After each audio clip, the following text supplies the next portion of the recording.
Wait a minute, is this the proposed special town meeting warrant? Yeah. Oh, I'm wondering if we should make extra copies of it For the attendees? for the attendees.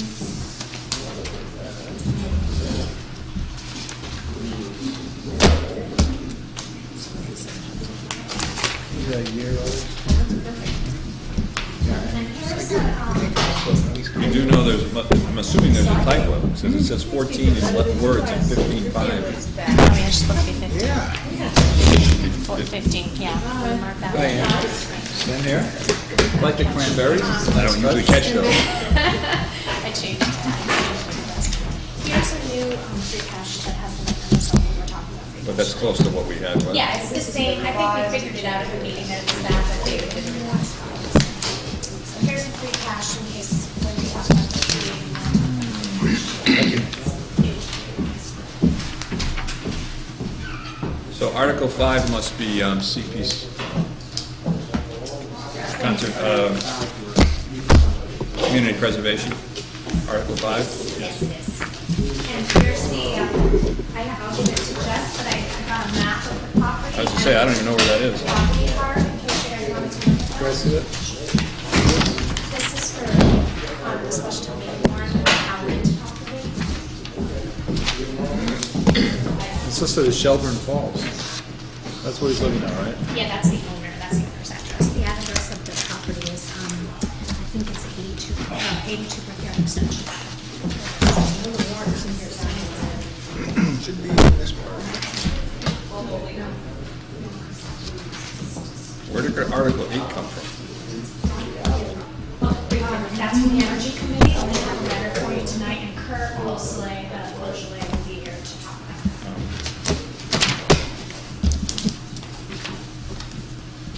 Wow, a lot of articles.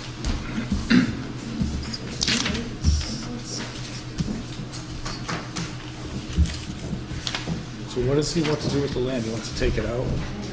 Diana? He's, Mr. Howard, the Conservation Commission wants to buy a conservation restriction.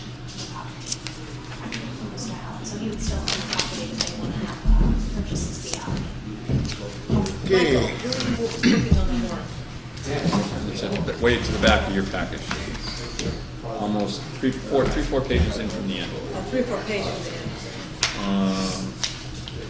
Actually, fifth page, I'm over.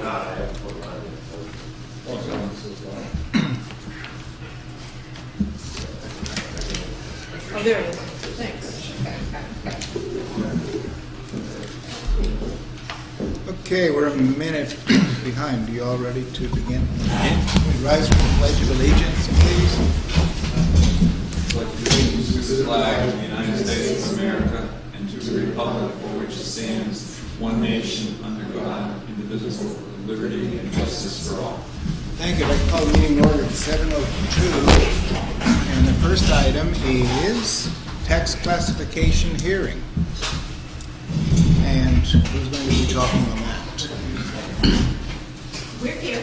Okay, Again, we were here last year, right. and we Welcome recommended back. a single rate. Oh, you have to read it first. This is a public hearing, and it is your select board's hearing, Yep. We have the notice. and so That's there's... right, we need the notice of... I don't have it in my package. Oh, let's see. That's a good idea.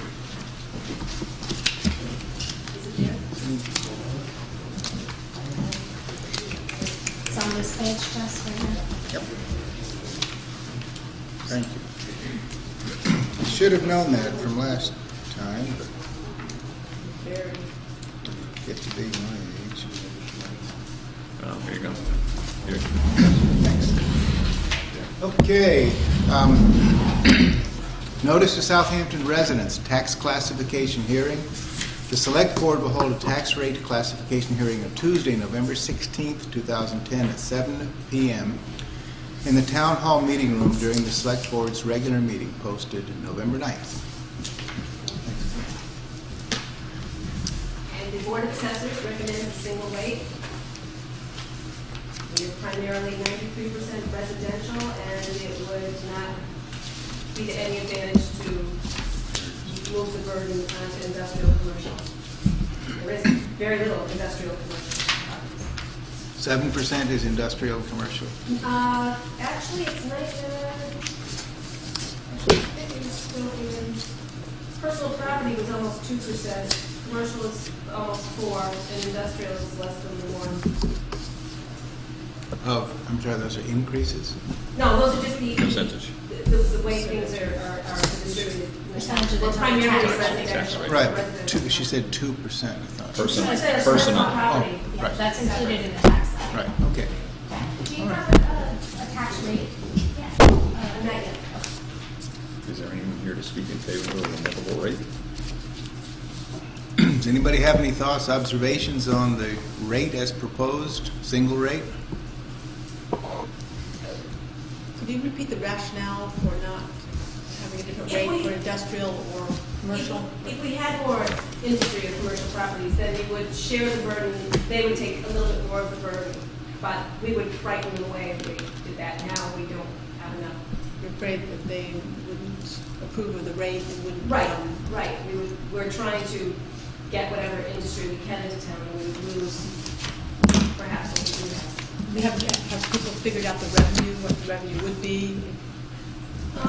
Again, we have so little Right. commercial or industrial, it would be not to anyone's advantage. I mean, it should be Insignificant? Insignificant? What do you think? Yeah. We're limited by law as to our factor of how much deviation from the 1%, or we're a factor of 1. Right. And by law, we're limited as to how much deviation from that factor we can raise. And because we have such limited commercial and industrial property, it does not justify the difference in setting a different rate for commercial and industrial property. And that's pretty typical of towns our size and. Yes. Move to adopt a single rate? Second. Any further discussion? The motion's been made and seconded to adopt a single rate to the tax classification. Any further discussion? Those in favor? Aye. It's all yours. Thank you. Thanks. Okay, we are a little bit ahead of time here to interview Council on Aging. Are you interested? Are you representing? Should be, right. Okay, so maybe in the meantime, then we could look at some of the payroll warrants. Oh, here she is. Hi. There she is. Come on in. Hi, Mrs. C. Or did the payroll work? Up to you. Can we move ahead of schedule? She's here. Okay. Hi, Mrs. Seeley. Hi. We're a little bit ahead of time, but would you mind sitting at that table so the microphone can pick up your voice? Famous. Famous is another word.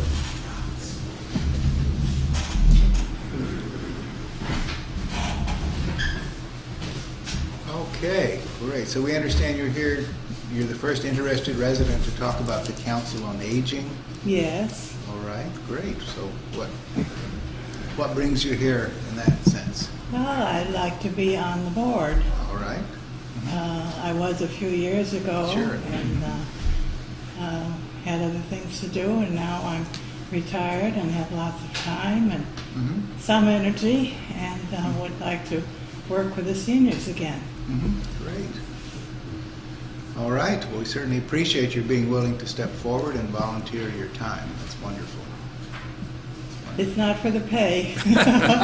We noticed that ourselves. We don't do this for the pay. So. That's right. But the hours aren't bad. All right. The hours are. No, the hours aren't bad, except I don't like to go out at night, especially on dark, rainy nights. It is that too. Sure. Well, that's great. You've had experience before and you want to do it again. Yes. What's that all That's about? fine. That's great. Arlene, unfortunately, there's one other person that would like to do this as well. If Oh, I'm correct, so we need to talk to that other person as well, I understand. I'm sorry, I can't hear what you're saying. There's One other another person. Yeah, there's another person that's interested. Is that correct? Yes. Yes. that we have to do.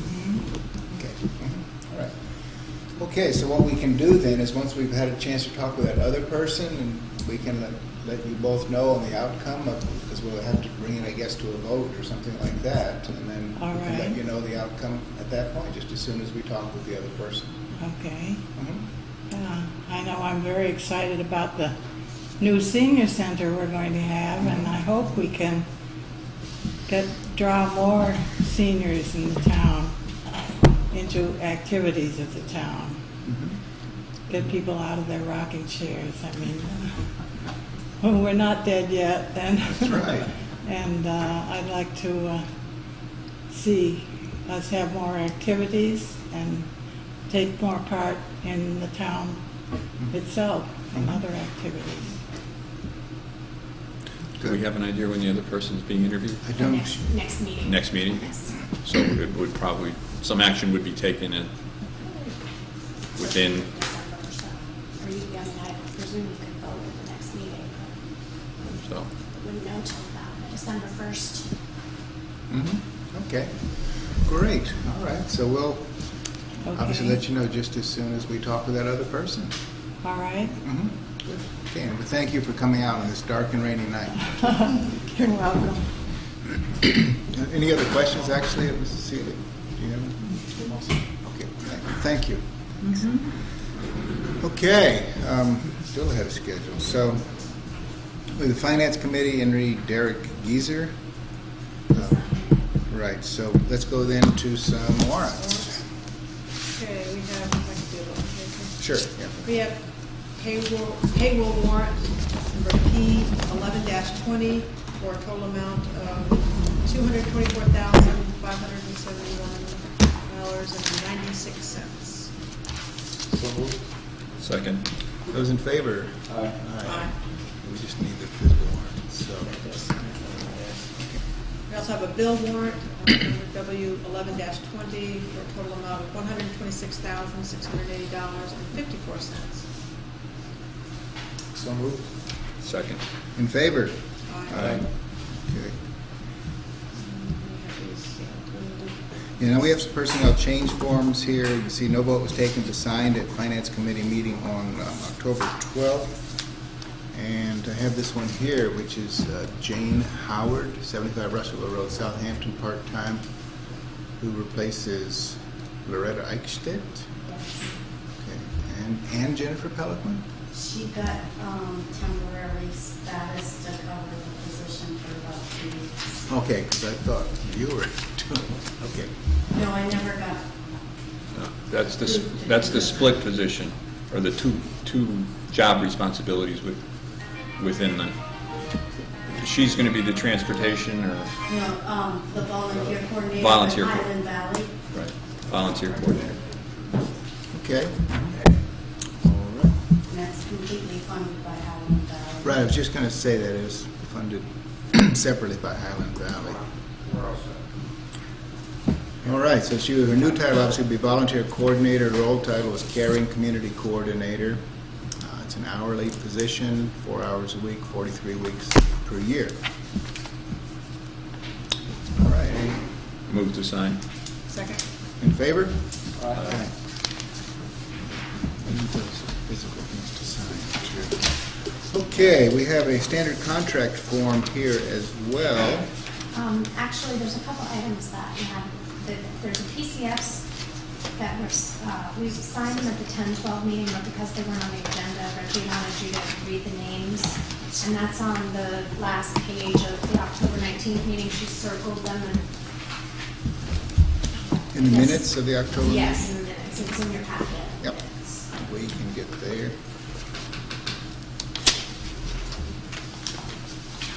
There's Jane Howard, so we'll Yeah, just- it's right before that.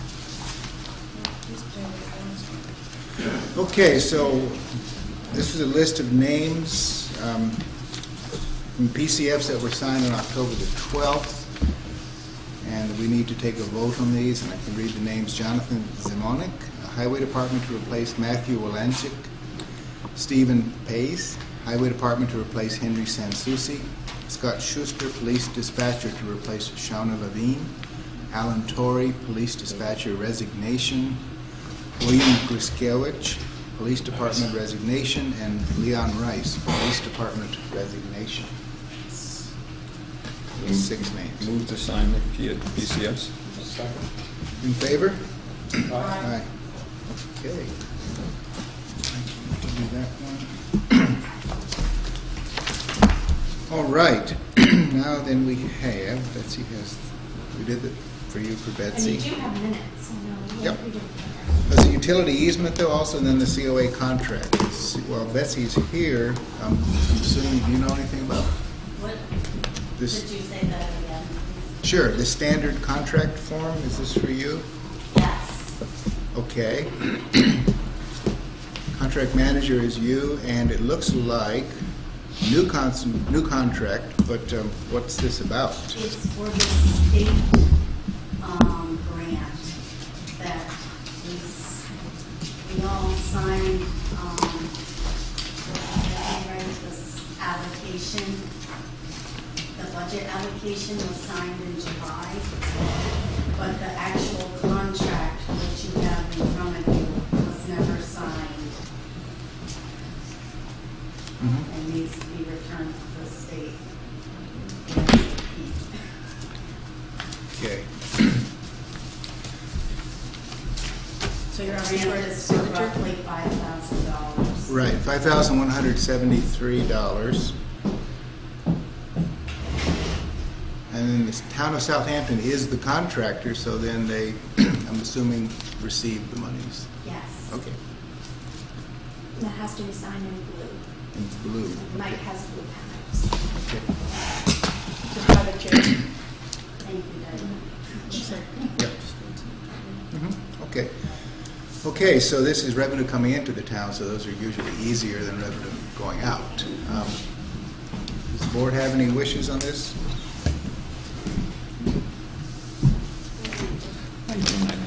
Are you here for this one? Or Yes. the Verizon? Yes. Okay, both of those, okay. Okay, what's the board's wishes then on authorizing a signature for the contractor, which is the town of Southampton, so that they can, the town, the council and agent can receive, I'm assuming you receive that directly? The The town's, general the funds? treasurer. Okay. receives it. Move Okay. to approve. Do you have to- That's what we need is a vote. Council on Aging. Move to sign the contract. Do we have a second? Second. Okay, those in favor? Aye. Aye. Favor. Oh. Nice bright yellow.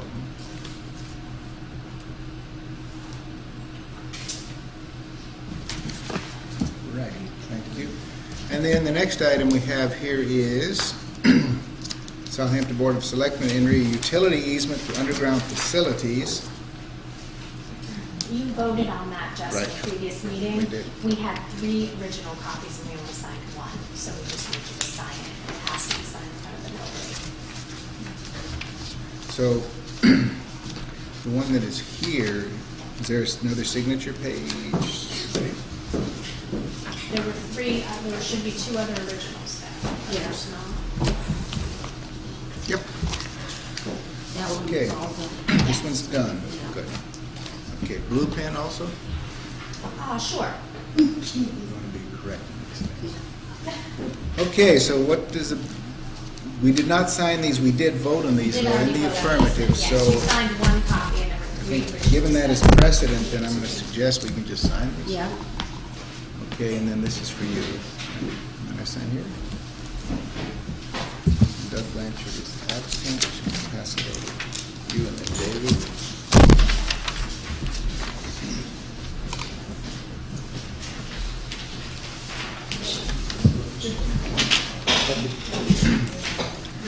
So what are we putting in This is the second page.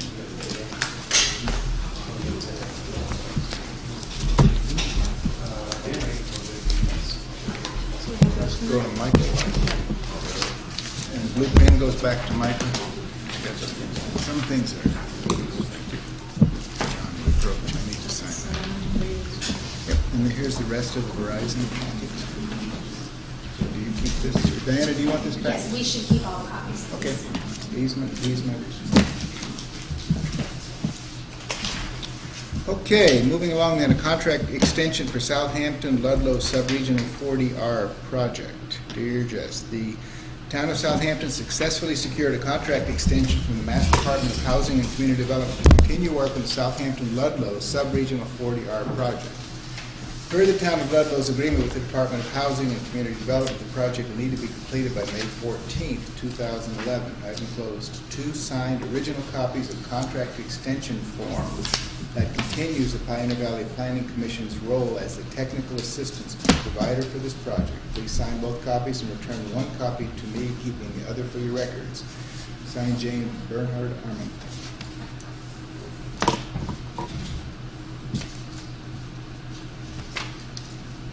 That's a contract that we're in the middle of, right? We're just Right. looking to extend it. Extend it. We got an Absolutely. extension from DHCD, I believe, I can't believe our agency, but they're going to work in $5. So this is to extend $5. Move to sign the extension. Do we have a second? Okay, Michael, could I borrow your blue pen again? Sorry. I'm gonna have to get some of these. It's in my drawer. Those in favor? Aye. Thank you. And there's an attest here. You can do that, Diana? It says- Yes.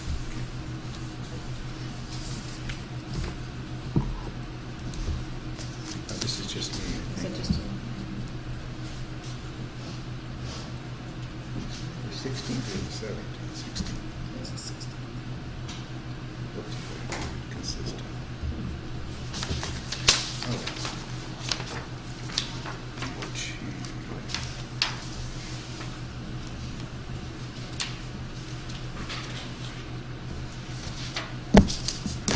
Okay, so this goes over to Diana. This has there's an envelope here. This is for the Verizon deal. So,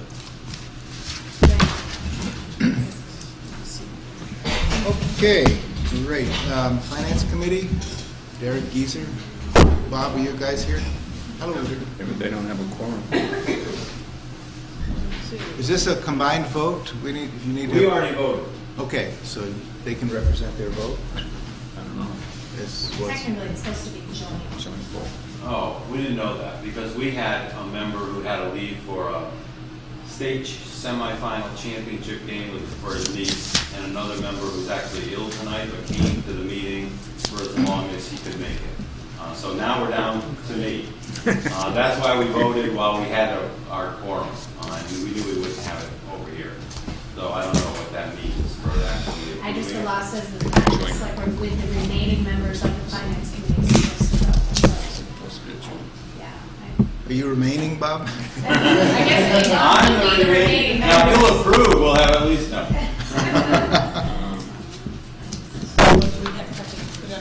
You want to postpone it? I think if you already know they're gonna vote affirmative, then you're going to vote. We already They can voted change affirmative, the so vote. I know they will, but I don't know what the actual Unless you're all gonna legal vote against, procedure is. then there wouldn't be. Well, his vote is public record. At this And you point- have 3 members there? Yeah, Okay. yeah, we have a vote from a quorum. Okay. So our votes are gonna be in our minutes, because we already did that. Why can't we just vote on it and we should vote again? Right, exactly. Yeah, I think it should be fine. My sense, I'm Maybe pretty initially comfortable we're gonna because it is have open. split Your minutes are vote. open already. Yeah, They were from the time you wrote them. they were. Did you know about that? That's the point. Okay, well, Derek, good to see you again. Thank you. Saw you at the Norris School in the library there a few weeks ago. And we appreciate your willingness to volunteer for this position. There's somebody in that seat just a few minutes ago talked about the pay wasn't very good, but the hours were bad. So. But volunteerism does have its own rewards, of course. So, do you have a background in municipal finance or things like that? I don't. I come with an MBA and accounting degree, though. Okay, sure. That helps. That certainly is a good thing. And so you'll learn about municipal accounting. I'm an MBA also, and frankly, some of the mysteries and labyrinths of municipal accounting have escaped my training. Well, that's great. Does anybody have any questions for Derek? Why? I was just, why? Well, just thought that I could take that talent and turn it back over and help the town out. We You met had a with chance them. to meet your We met with potential them colleagues last also. week. Yes. I'll make a motion. Second. Okay, any further discussion? Motion's been made and seconded to appoint Derek Gazer? Gazer, got it right the first time. To the position of a member of the Finance Committee. Any further discussion? Those in favor, and by the way, this has been voted on in the affirmative by a quorum of the Finance Committee, by a majority of the Finance Committee. Those in favor? Aye. Welcome aboard. Thank you much. Okay. There's an appointment slip for you there in the town clerk's office. You can go in there and get sworn in. All right, thank you. Remember, it's debits to the window, credits to the wall. Remember that one? Okay. That's an old accounting trick. Joe? Yep, joke. Okay, sign and do done. So we are now trending towards the department head meeting in about 5 minutes. We could do some other things. Let's do the minutes before 7:30. The first of those minutes will be November 2nd, The meeting at the Norris. meeting at the Norris School. David was absent, but I've reviewed them. I move to approve. okay, motion's been made to approve the meeting minutes as portrayed here for November 2nd. And it would fall on you to...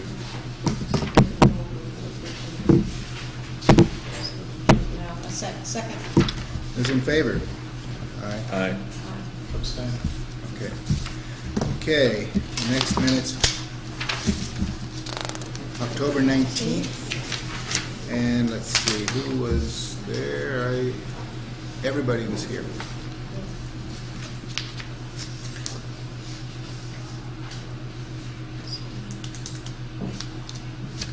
That's right.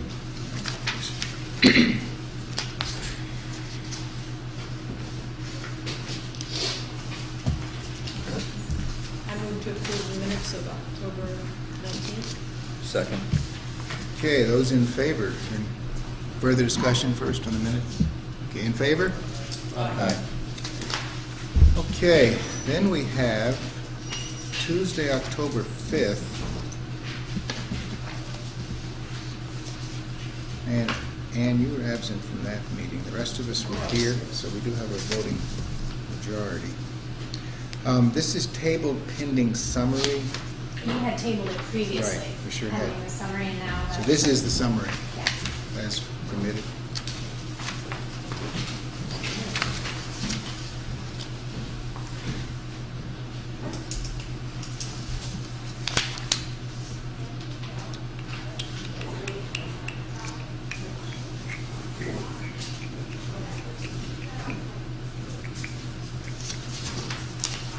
Did that.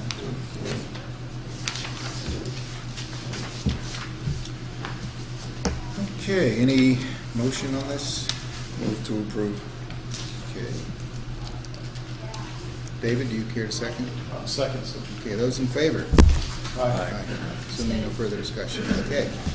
Okay, that gets us through the minutes, through the signatures, back to department head meeting about a minute early. Okay, department heads, welcome.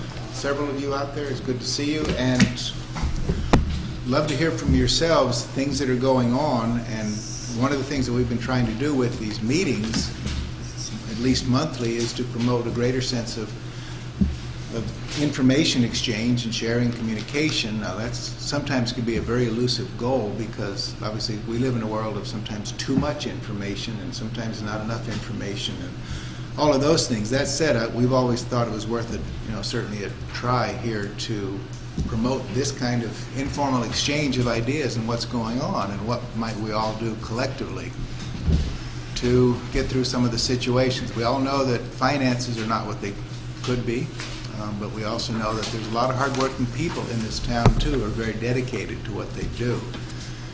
So that said, I'd love to hear from you all what's going on, and we can share with you what we're up to as well, and go from there, just keeping it informal. Yes, Karen? Library department? Mhm. You want me to come up there, Elizabeth? Please, if you wouldn't mind. It's up to you. I have some copies of a will that is It's actually just the first 2 pages.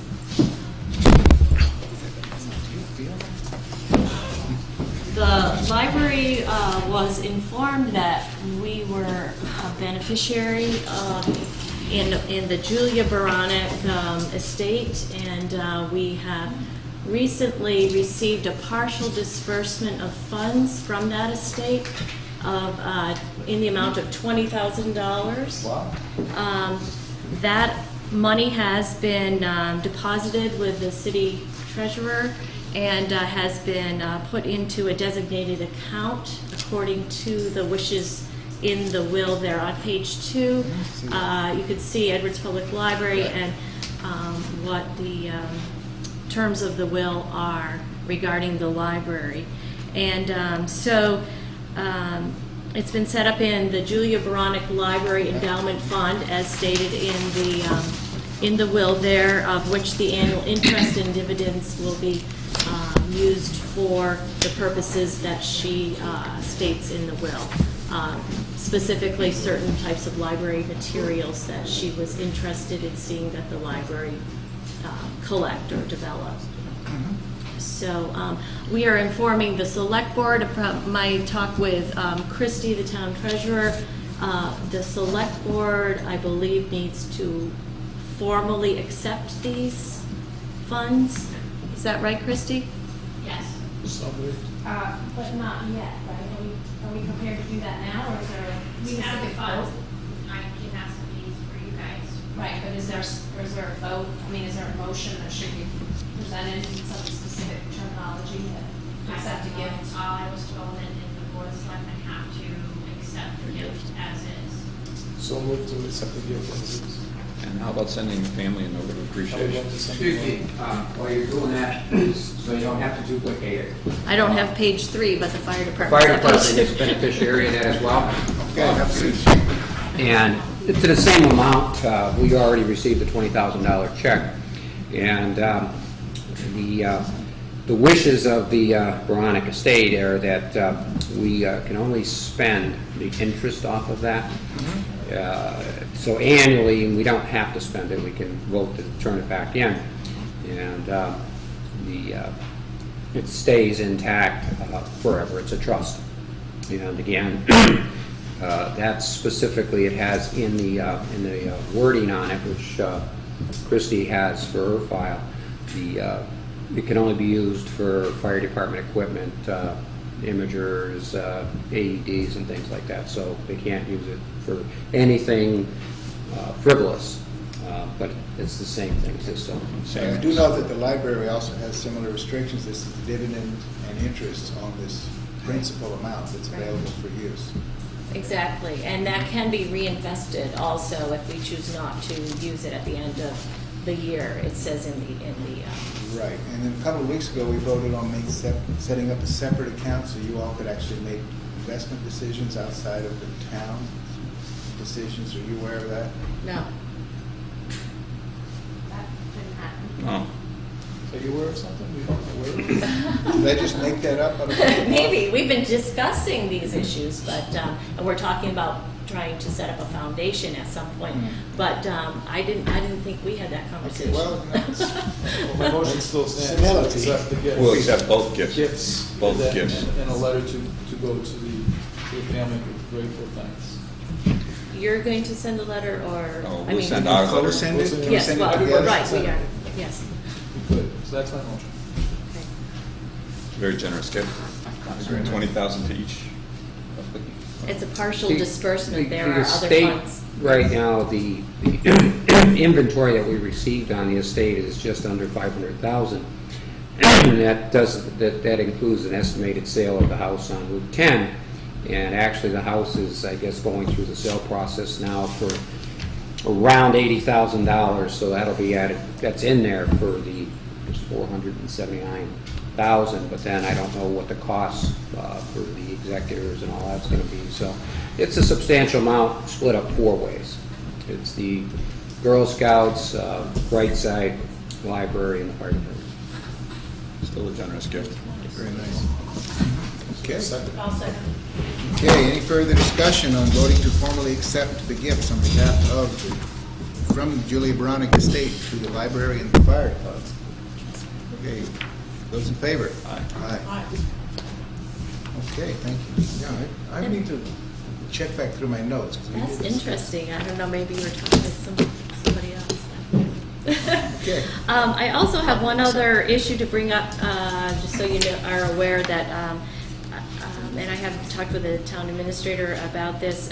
We do have an ongoing leak at the library in the cupola, up in the top of the roof there. This is something that has been problematic since the time the library was built. I'm aware of one time when they had it fixed, had replaced some caulking that had come loose around that area. However, we've ended up with more leaking more recently. So we've had Mark Seraphin of Seraphin Builders, who has gone up and done a little bit of work on it, but right now he is working on getting us an estimate as to how much diagnosing what the actual problem is and then giving us an estimate as to what he thinks the repairs are going to be. So just so you are aware, I have no idea. It seems to be something around the weather vane. So where the weather vane attaches to the cupola. So just want to make the board aware of that issue, and as soon as we know anything or have any estimate in hand, we can discuss where do we go from here, depending on what the cost is going to be. What is being damaged? Just the ceiling? Inside, yes, it's sheetrock damage on the inside. How extensive is that? Well, it's not the whole inside of that atrium area is not affected. It's just one corner and down at the bottom, basically, right where it drips out is where it seems to be the biggest problem. So. Do you have any issues with mold within the library yet? Well, every library has mold. Just when you have books and dust and all of that kind of thing. Not that I am aware of, and we don't have people who show symptomatic signs of mold, and we don't see any mold anywhere. There are folks who are allergic to mold, and Exactly. I am, of course, and I notice it sometimes, sure. Yes. So at this point, we don't believe so. Is there anything we could do at this time? At this time, I don't know of anything, but like I said, once we have a diagnosis, then we'll have to discuss what we should do from here, whether we're going to need to go out for bid for somebody to fix it, if it's an extensive fix. Was it the weather vane last time as well? Yes. How partial are you to the weather vane if we just remove it and cap it? That would be my preference. If that is indeed where it is leaking, I'd say take it off and put it on display in the library somewhere. I know it has special significance to some people who donated it to the library, so we would definitely find a place for it. But I would have no problem with removing it. And this is at least the second time this is leaked? Oh, yeah. Debbie, do you have anything more to say about that? Debbie's a trustee. She's been on the board since the library was built, Yeah, so. At the end, it was one always took care of, addressed all those problems, so I don't really have any more to add to it. Okay. Okay, well, thank you for keeping us posted on that, too. Congratulations on your Thank you. request. Yes. Okay, another department head, anything going on? Fire Chief Hyde? Just to bring you up to date on, about a year ago, I told you that we received a state grant, and I used the money to purchase some of the training materials to start training our firefighters to the level of firefighter 1, firefighter 2, which we did, and we started last year. We completed a group of 7 firefighters, including my officers, completed the program in July.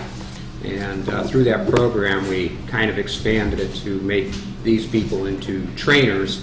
So in September, we now moved the program into the rest of the department. So the ongoing training now on Thursday nights, we have actually to accommodate our people. One of the biggest problems to train firefighters in the state's volunteers is that they don't have a lot of time. And this training requires a lot of time. So they've had a program that they offered over in Springfield for the last couple of years, which is very intensive. It's 2 nights a week and a couple full Saturdays and Sundays, and there's not many of our people who have that kind of time to do it. That's why I brought this into the department. And even bringing it into the department, we have some people that are only able to give us 2 hours on a Thursday night, which we've been doing. But what I did was we created, to get some people through the training faster than others, we have one 3-hour session and a 2-hour session. So the people who still can only do the 2 hours come in on their regular Thursday night schedule, but the other ones on a volunteer basis come in from 6:30 to 9:30, and we set up 2 separate classes to accommodate that. So that's moving along pretty well, it's going to take some of these people, they don't have to be there every night. What we're doing is this is going to be the ongoing training for Southampton Fire Department. It's an FBA training. It's what every department trains to and what they should train to. So this stuff that we're putting out there right now will be the future of the training, and it's ongoing every time they train. So the people who miss, for instance, if they come in Thursday night and we're offering 2 different modules and they don't make either one of those modules, we're tracking their attendance. So at some point it'll evolve around again where these modules will come up again and they'll be appraised that they need to take those modules. So over a period of time they will actually complete the whole course so that they're trained to firefighter 2 level. Okay, so is there a certain time period in which they have to receive these hours? As you know, training is, when you become a certain specified level, it's typically a certain number of hours over some time. Okay, well, right now, the fire service has been pushing for several years to make it mandatory that every member of the fire department is trained to firefighter 2 level. They have not made it a regulation yet, but at some point in the future they will. That's why everybody is looking for a way to provide this training for their people. And I found that with our department and some other departments have looked at what I'm doing because it's accommodating everybody's schedule. The volunteers are volunteering their time to come down for the training for 2 hours on a Thursday night, which is difficult for especially most of our people have families. Other fire departments have the same problem. They've only had a few people from this area that have actually gone down through the program that they offer in Springfield. So they're not getting that training. Our people are getting that training, and I hope that, well, we have 7 people who already completed it. So if they came in and said that we had to take the exam for firefighter 2, I'm confident that our people will be able to take that exam and pass it. And at the end of this year, the group that we have now, most of those people have completed pretty much most of the firefighter 2 training modules again. And there is no time frame on it, but it's going to be the ongoing training. And that's what all fire departments across the country train to and should train to on a regular basis. And that's what we're doing, is we're developing the program within our department so that we train to those standards. Before, we just kind of went in and we flow water or we climb ladders. But these are specific training classes. They're going by all the NFPA standards, that this is how you flow water and what you should be doing and how you should be doing it. And so we're training our people that this is how you do everything, whether it's in training or the actual fire, you're doing that using all the protective equipment that you have and not just going out there and kind of freelancing and stuff. So these are standards that are set nationally by the fire service? Right. The NFPA is the National Fire Protection Association, which regulates the fire service. Okay, so how would you describe then the buy-in, I guess, or from your group over there, from your volunteers? Very excited. We actually, the first group, part of the training is we do live fire training, and we don't have a burn center or anything here, but Springfield does. And last year I rented the facility over there, and we spent a day down there with this group. I actually had a certified instructor who volunteered his time to come down there to go through all this with our people. And the group that was there, actually, they said if they weren't getting paid, they'd still be willing to go down there and do it again. I mean, it's good training, and majority of the people in the fire service, they're there to do a job, and this is actually a tool that's showing them or training them how to do this job very good. And they're very excited about getting the training. Chief, can I ask you a question? How much does it cost to rent the fire center? Could you just describe, how much is that for a day of training? For a day's training? Yeah. I had actually to have an account of that because we did pay them last year when we were down there, but 1,000, 2,000? the academy itself is $275. That's what I pay for rental for the academy for the day. And 7 people on average of, say, $15 an hour for 8 hours. We get about 8 hours there, so. 560 by 8, $900. $900,000. Assuming it's 8-hour burn. Yeah, and these guys give up, we did it on Sunday, and that's where we're gonna be going down there in another couple of weeks again, so, it's all, pretty, volunteer. I mean, even if they get paid to go out on a Sunday and, play in the fire is, Are you taking that, where is this funding source? Is this coming out of the ambulance fund for funding this, or is this coming out of your? wages and training. Excuse me? Wages and training. Okay.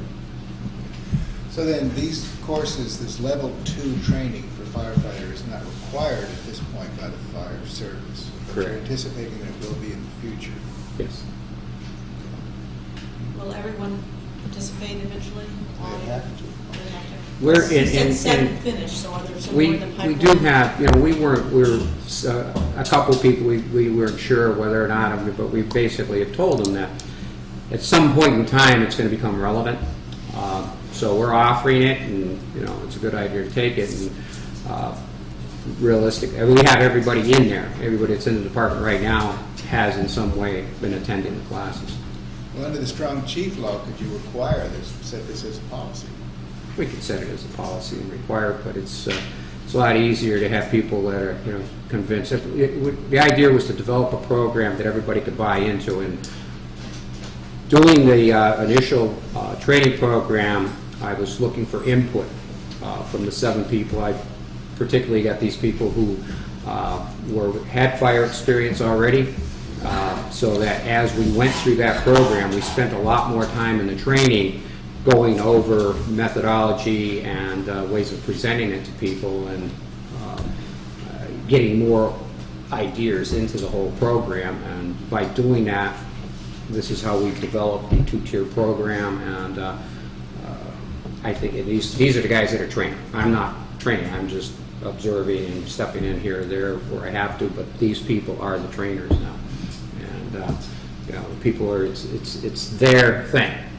And by making it their thing, they buy into it a lot more, and they appreciate it a lot more, and I think they add to it a lot more. Okay. Appropriate to do these town meeting articles since they apply to the Oh, departments. there's one about the ambulance? Yeah. Well, there's 2. We're taking $40,000 for the ambulance fund for related expenses. What do we? Okay, based on, we were a couple of years ago at your suggestion, we do more full-time coverage. I did that. I started over a year ago, where it's got to the point now where Monday to Friday I actually have a full-time person, and I'm paying for that through the ambulance money. The program last year, I didn't have to add more money to it because we were getting several-day coverage. Now we've got more people that are buying, that are taking the hours. So Monday to Friday, we're pretty much full-time. So these are existing people on the roster that are Right. taking hours? Right, yep. And But some of the people there have part-time jobs, so they're working this job here and they're working their other job. And it's working out pretty well for us, and it's working out pretty well for the... so the $40,000 is to cover wages over and above, or I guess not over and above, but for people that are manning the station. Right, I had, originally that was 35,000 or 30,000 is what I had in there. When we talked about that a long time ago, you thought you'd be able, because of the 2 ambulances, you'd be doing more runs, and that it might in fact somewhat pay for itself by increasing the runs. And are we doing more runs with the 2nd ambulance based on this? Or? Well, the money has increased, but this money here is the wage money. We're using that money to pay for the people that staff the ambulance. But I thought, the thought was, since we had 2 ambulances, if we put someone on, we might be inclined to run the 2nd ambulance more and not show a profit, but show better income from the second We year. do. We just in the last 2 weeks, both ambulances have been out. We actually, one of the calls we had here, we had to bring in a third ambulance, but in the last 3 weeks, we've been, the other night we had an accident up here, both ambulances were in service. We're staffing them, we're running them, and that is because in the past, if we only had the one ambulance out there, we would get no revenue for Easthampton coming in or anybody else coming in taking the patients. We're getting all that revenue here, so it is generating money. We've done some testing with taking the ambulance out on transport, and right now it's not, most of the services other than the private companies don't do transports anymore because they don't get paid. And we went out and we tried it, and so far it really hasn't been profitable. So What's our roster like these days? How many men do we have on the department now? 22. 22. And I see we've got a 175 for a new ambulance. Mm-hmm. Now, we passed that over at the last town meeting. Well, 2 years now. When we first talked about this, we kept the ambulance, and that ambulance is 9 years old now. Our newest ambulance is 9 years old? The oldest is. The newest is a 08. But, So the newest is 2 years old? Yeah. So we're looking to push the 2-year-old one down to the second tier status and put a new one in. Right.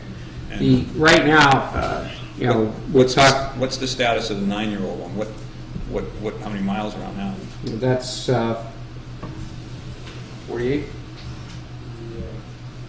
Well, 48,000 miles. But in the ambulance business, like I told you before, that ambulance to out trading it into the vendors doesn't have much of a value.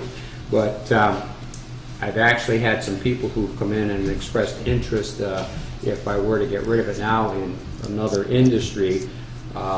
Right now, I'm thinking we could get over $30,000 if we put it out to bid, because I have several interested parties who want to take it. They're not using it as an emergency ambulance, but they have other uses for it. I think it's a great opportunity for us to make the move now, because if we kept it any longer, it's not going to have any value. I have one company, one vendor, I asked them for an amount of money that would be worth in a trade into the ambulance industry, and they pushed it, and he said it'd be about $10,000 would be the top that they could give us. But how many miles are on the 2-year-old ambulance? that one's about 12 or 14,000. But right now, in going out for the ambulance, again, like when we bought the fire truck, it was the right time. We got a very nice truck for a decent amount of money. The ambulance business is the same way, and with the interest out there on selling that other ambulance outright, if we could bring 30 to 40,000 in on that for a trade-in value to the ambulance fund. The ambulance fund right now, I talked to Dave Kilson today, we're up to, I think it was $221,000 is what we have in there. Well, we're taking 40 now, so you're 180. My numbers for you. Yeah, that's correct. The 221 is after we took the annual town meeting money, so we'd be taking an additional 40 plus 175. That changes, because the 221 does not include the October revenues. That's right, it's only through. But I'm Yeah. saying in round numbers, it's 221 minus 40 minus 175. So, or 180 is left to buy an ambulance for 175. Right, use 5,000. Right, we use Plus 5,000. whatever the October revenues. Right, plus October revenue. Yeah. And we average 13,000 a month intake, and for the next 9 months, that'll bring in 170,000. The anticipated revenue for the other ambulance, if we were to, like I'm thinking of that, 30,000 plus is what we'll probably get for that. So when all is said and done, if we spend 175 on the ambulance and add 40,000 into the wage account, at the end of the year, we'll have $206,545 in that account, which for our operating capital for next year will be fine. I mean, I think we want to see the continued full-time. And that includes that, and I No, feel, I'm saying for the next time around, you're probably going to need money transferred. right, and I anticipate that. And again, there's other programs I have for more coverage, which I think will be covered in that as well. Well, I'd have to say the fire department's come a long way in the past 5 years. I'd have to say that. There were some issues before. Well, and in all fairness to the chief, we still have to work on a contract. But I'm just saying overall, I mean, if you look at the 5-year trend, To-do list. the department has sort of smoothed out, and services increased, and we seem to be. Well, it's good to have the people. Well, our response time now during the day, our average response time, even when we didn't have the full-time coverage, from the time the call goes out to the time we're rolling out of the parking lot was an average of 10 minutes. Today, it's about, during the day, Monday to Friday, it's about 1 minute that we're rolling out of the gate. That's what we want. Good job. Any chance of going to ACLS? We're looking at it, but the problem is that through my hiring for the daytime coverage, I'm trying to get my young men over there to get the training, to get their certifications up, because we need to have more people on staff to keep the license. Because your ACLS transfers are like 270 or 200 something with Easthampton. I mean, you just look at We pay them a blanket fee of $275. for each one.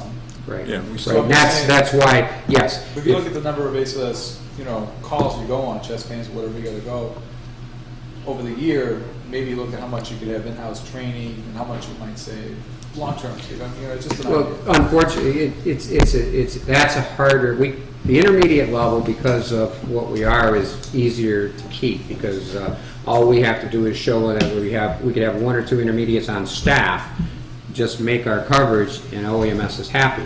But at paramedic level, we have to show that staffing with, and actually there's a new waiver now, but we still have to have 24/7 staffing over, I think they give you a 3-year period to be on task.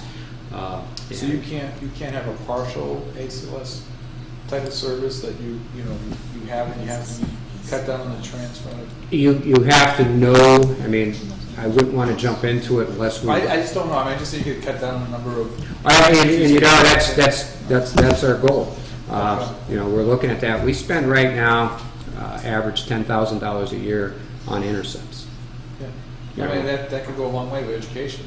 Well, looking at what we spend, so that's part of my factor is, if I can apply that to pay it here, I'd rather do that so we have that service. But that plus what other revenues we have to entice some medics to come to work for us on a per diem basis is probably realistic in the near future. And the idea is to get that staffing going, which we have done now, and to increase it. And offer a decent wage for per diem. There's a lot of these guys around that are looking for part-time jobs. All right, great. Thank you very much, Chief Hyde. Another department head. Eileen Kuchar, Town Clerk.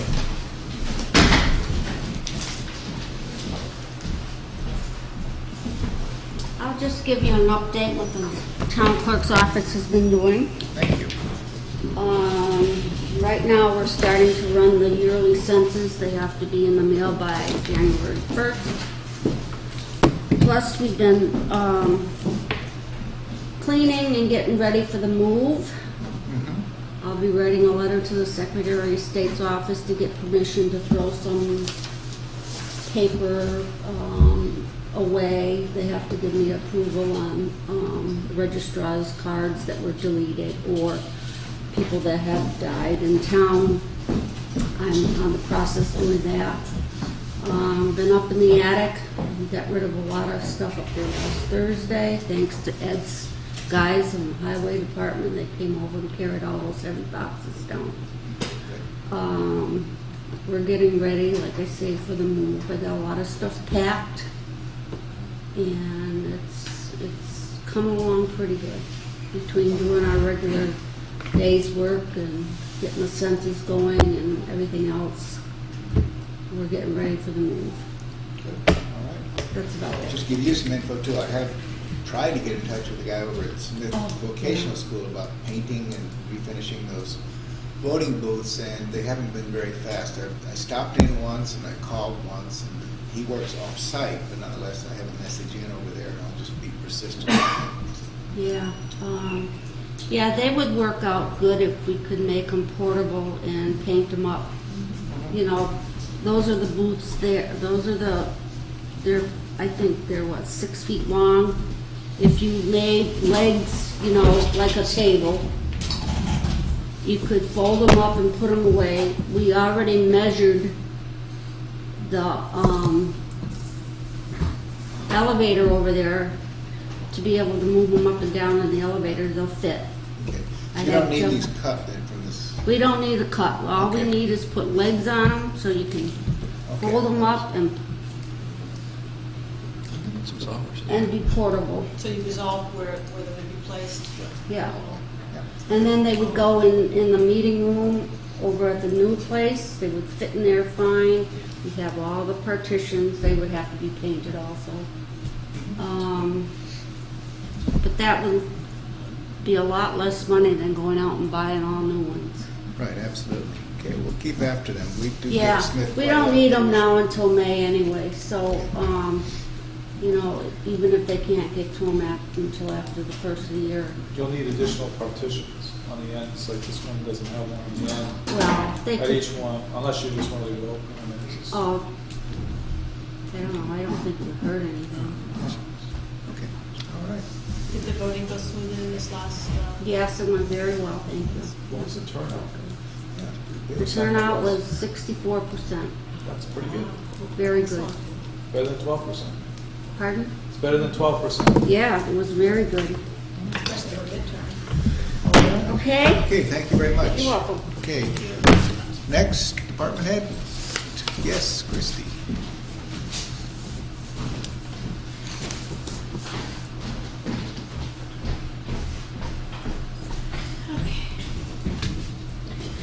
Just to let you know, our tax titles are still on the go. We still have plenty in land court that are waiting for judgments.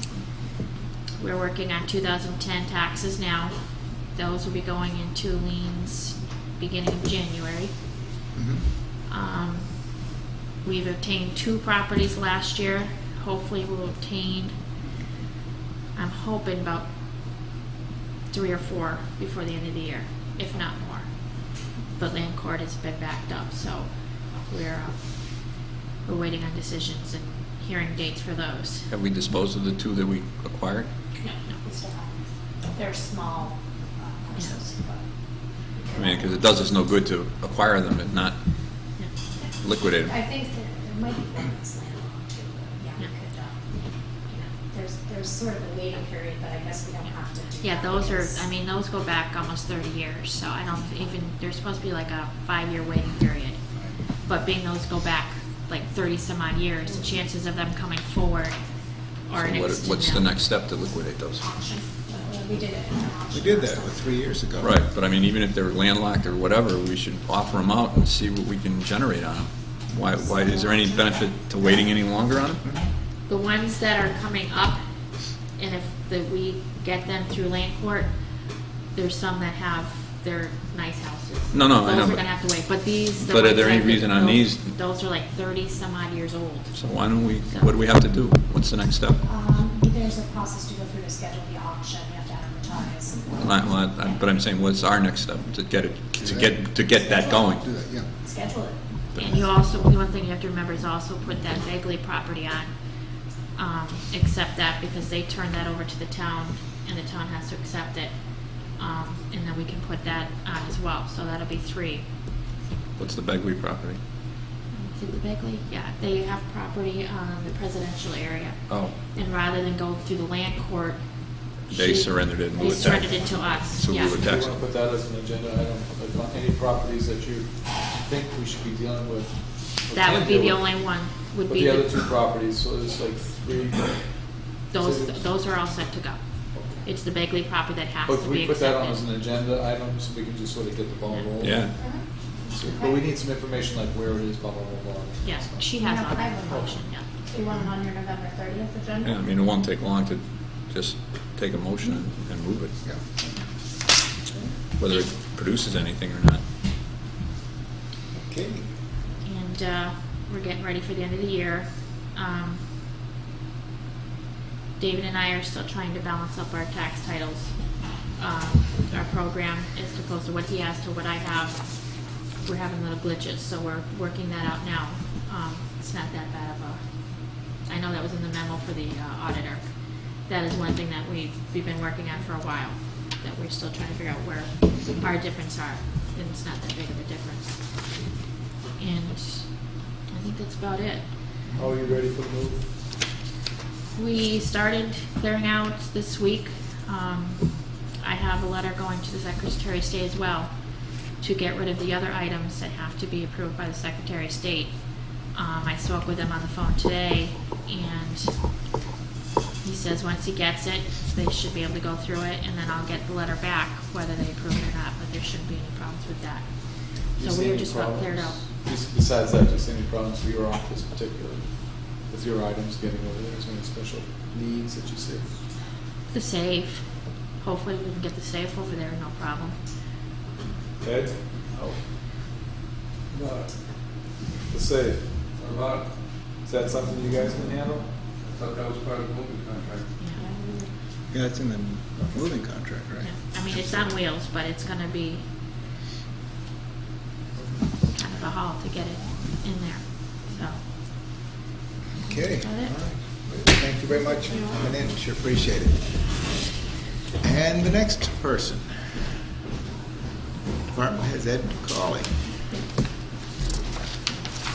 Nice tie, Ed. Similar to yours, man.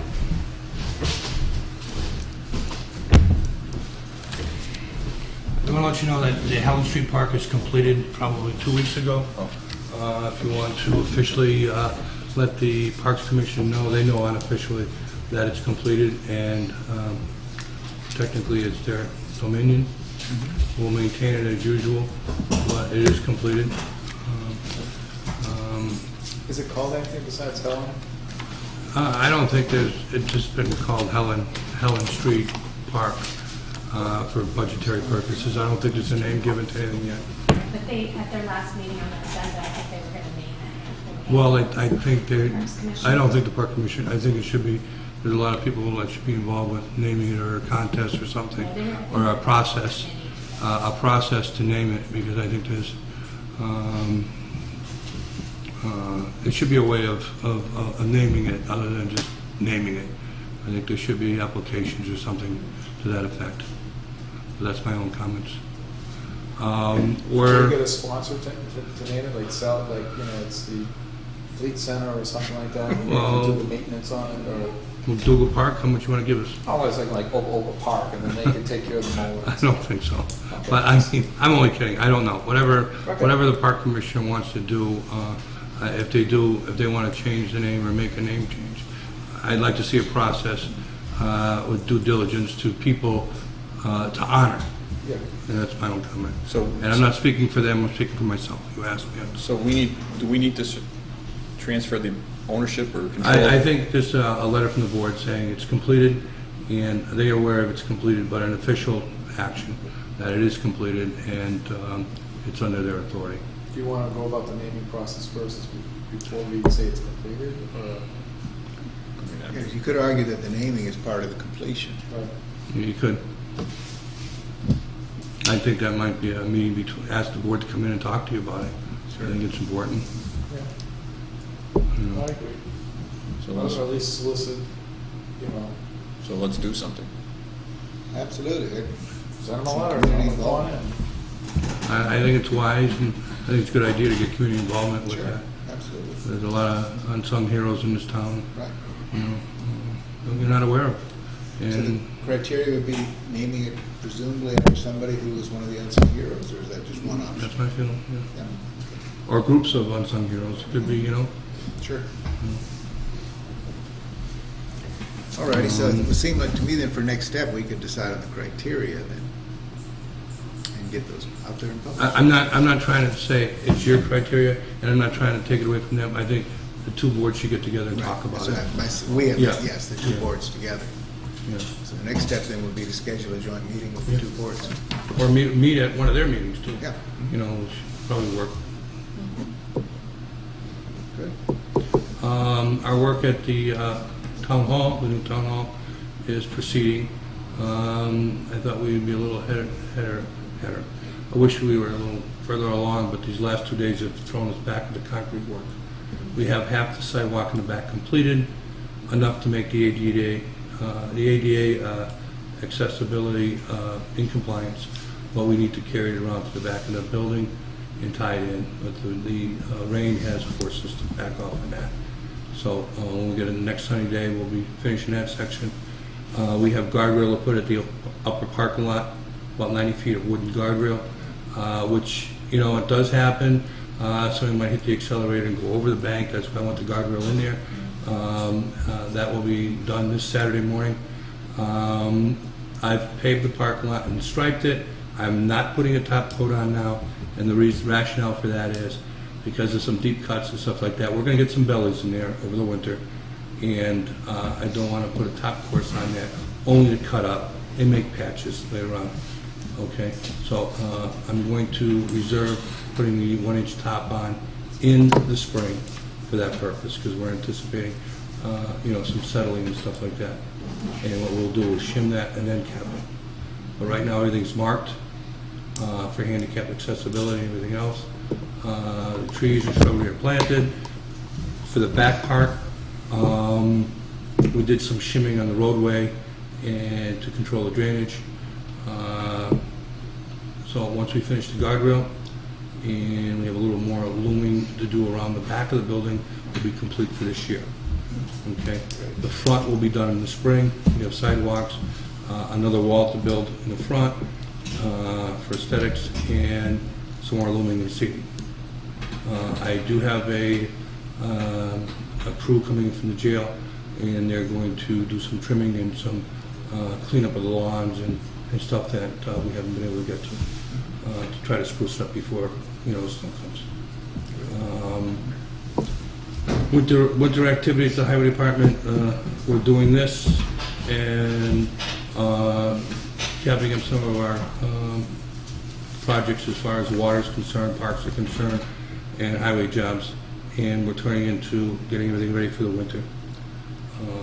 I just want to reiterate it to you and the Finance Committee. We've seen a 30% increase in salt costs. I anticipate that's going to be a factor, and we are not prepared for those increases. Okay, so I just want to tell you up front, we, with those projections, which I've been talking to the board over a period of time, that we're going to have those costs. I can tell you right now, if we have a normal winter, we're going to be over budget.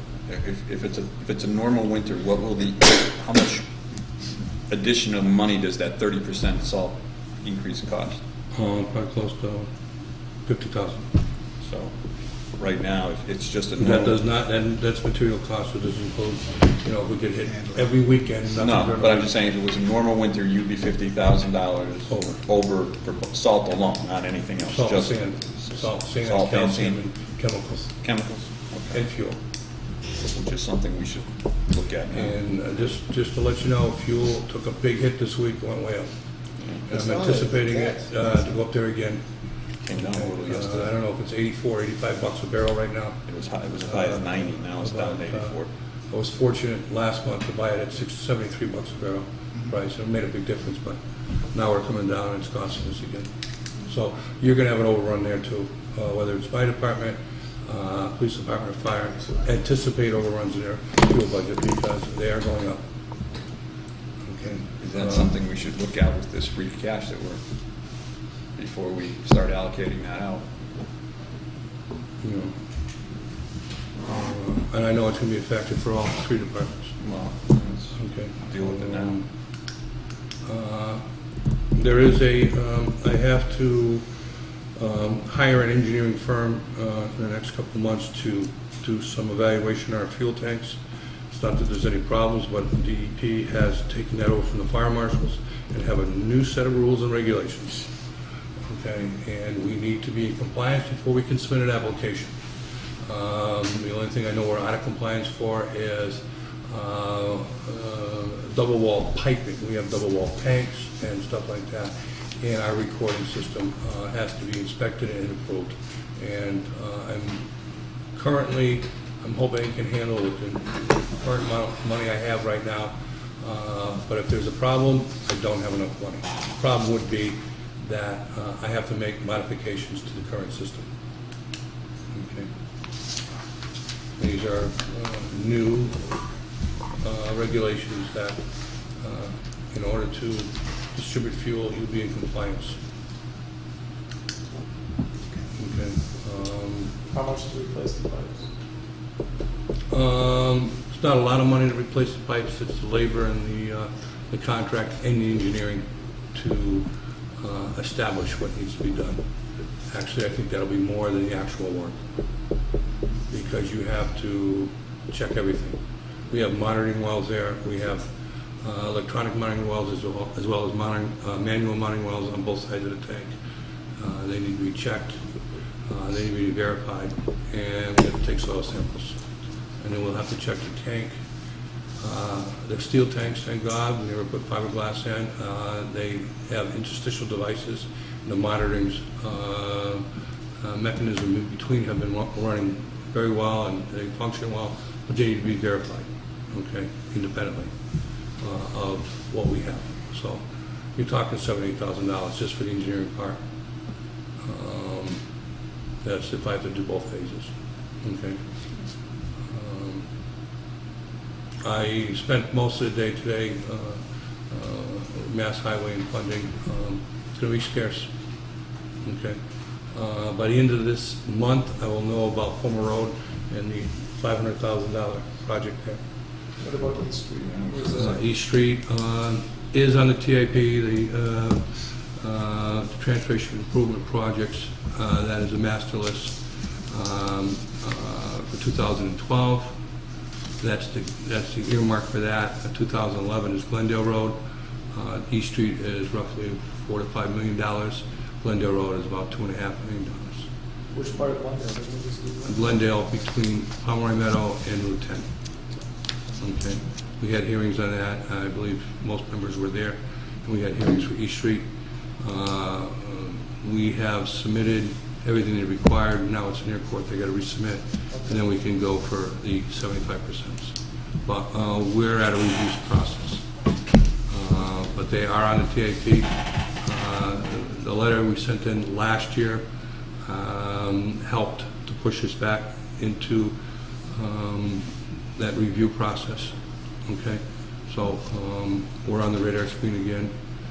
There's just a lot less money in Western Mass since the Big Dig compared to what it was before the Big Dig. Okay. Can you put another hat on for a second? Mm-hmm. Transfer station. Mm-hmm. I had mentioned to you that Northampton that they were meeting this evening, talking about what they're going to do with their With their problems, yeah. With their problems. Where are we in that process? There are several things that I've been talking to several areas, in other words, taking it out of state, taking it other areas other than Northampton. We're all set, I think, to February 2011 or 12. It's going to happen. It's not going to. There's not going to be changes. Northampton's closing. Okay. Our 5-year contract with them runs out next year. Okay. I'm sure they'll extend it to February 11th, 2011. I think it's January of next year, and they have capacity. They just have a drop dead date. If you know what I'm talking about. Okay. So what are we going to do after that? After that, I have feelers out for several different areas. There's a market out there. Actually, some of the market is cheaper than we're paying right now. But then it might be cheaper, but the trucking might be more. Do you expect transfer fees to go up? We talked about it last year. What we did, we cut back on some expenses. We held back to try to keep it in check. I'm hoping we can do that until we have to see where our trash is going to go to a new location. And rather than try to anticipate that without any hard knowledge, I would try to just limp along until we know those numbers. The biggest factor, I don't think it's going to be the price per tonnage to get rid of. It's going to be the price to truck that tonnage further.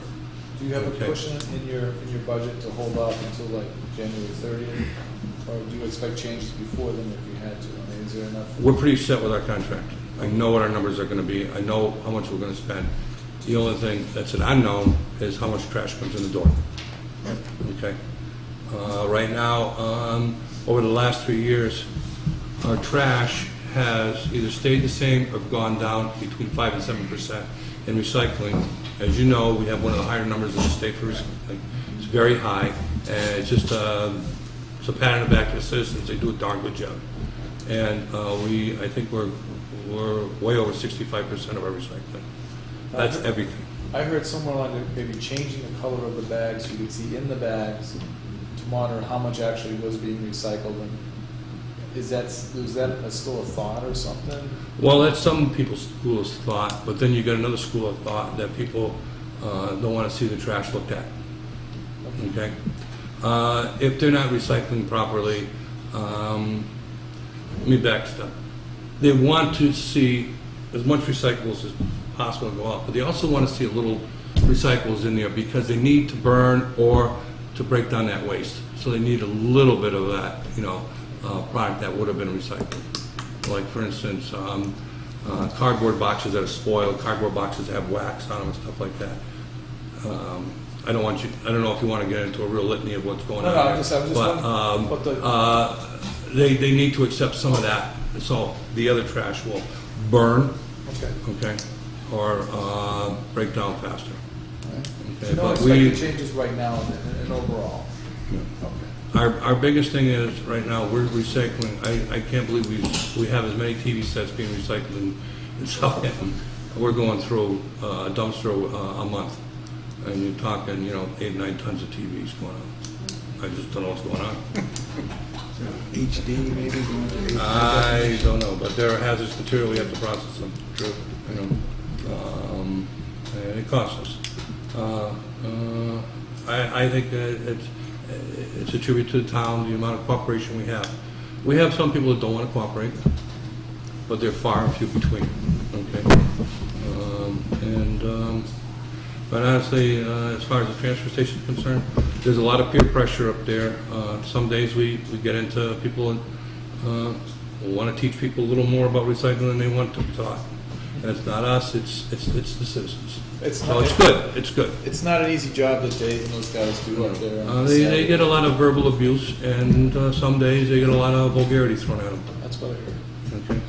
That's unfortunate. Of course, I've seen that, but I will say that every time I've been there in the last year or so, it's just been excellent. Everything is well maintained, clean and orderly, and I know exactly what I need Well, to do. we have guidelines and restrictions and rules and regulations, a lot more than you realize. We have to be inspected by an independent engineer to make sure we're done.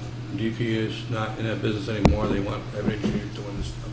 Then they review it and they come back and yes or no us or make improvements. But it's going very well, and I'm hoping that we can keep the cost down until this change of where our main waste goes, which is all close to 850 tons a year.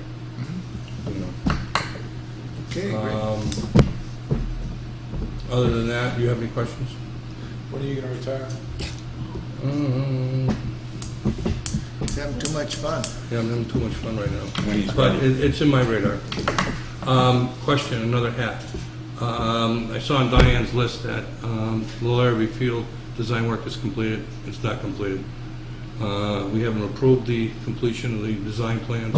We haven't got our permits from conservation or even the stormwater permit from planning board. So it's not 100%. It's not complete. It's ongoing. I don't know if that was an oversight or what, but that's ongoing. We'll make that annotation. And Diane did notify me this week that the application is down. I will submit an application to community preservation, funding for one of the phases for that construction. Okay. I know it's going to be in competition for your other project that you have there, but I just, if you want to talk about it more, I'm here, but I think it's only, it behooves the town to, once we have the design, that some work gets started over there. How much would you need from conservation? Or not conservation, from community preservation? Community preservation, the engineers are designing into 3 phases. It'll probably be $300,000 to $400,000. That you would need for phase 1, or? Yeah. Any chance of making a hockey rink over there this winter? Just flooding it? No.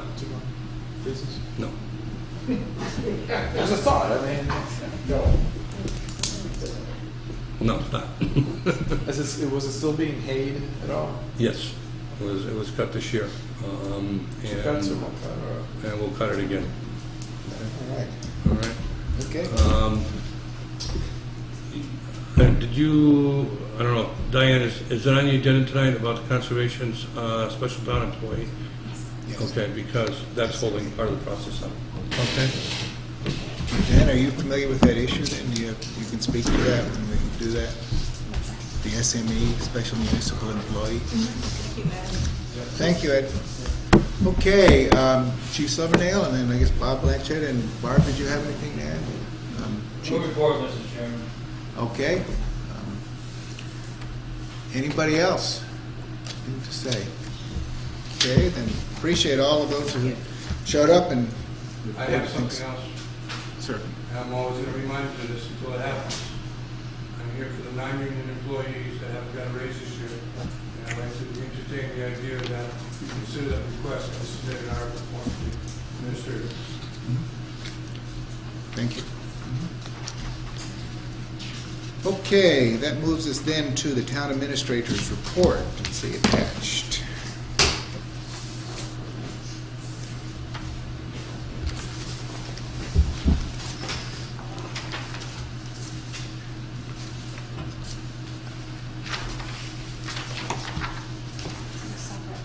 Separate? Okay.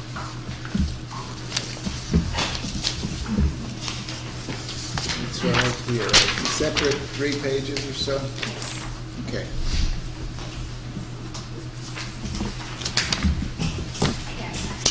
So there's only 2 things. The one that Ed just referred to, that we did not get the grant for the refield design and construction. And then we have a letter from ISO. I just wanted to inform you that Rich will be meeting with them on December 1st, but we're for our review, the last time they've been here was 2002.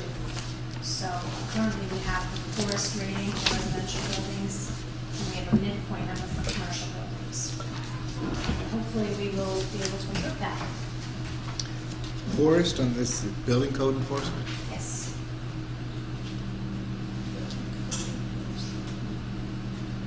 What does that mean? There's room for improvement.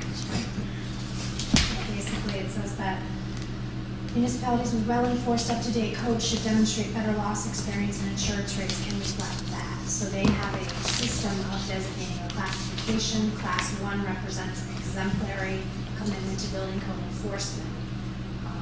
And as I said, we currently have a 10. So the numbers, the classifications are 1 to 10. So how do we end up with the 10? I don't know. It was evaluated in 2002. I'm not sure. I mean, there's a whole report that there's a survey that Rich will have to complete when they come first, and they'll address the role with it. So we presume that's improved since then? I presume yes, because we've done a lot in terms of zoning enforcement. I mean, the other piece of it is we don't have up-to-date zoning bylaws, so I don't know how much that is going to play into it. Some of this may be a reflection of just how old our housing stock was in 2002. Right.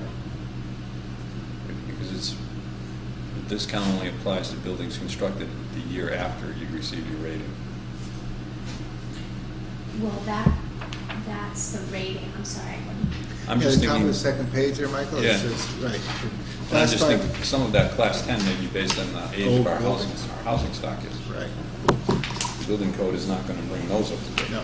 160-year-old house? Yeah, the one you live in. You're probably dragging us all down. You're costing I us more. apologize for that. You're Well, costing no, I us more. think that they're saying that they also develop advisory rating credits or discounts, and the discounts only apply to the buildings constructed in or after the year the community receives classification.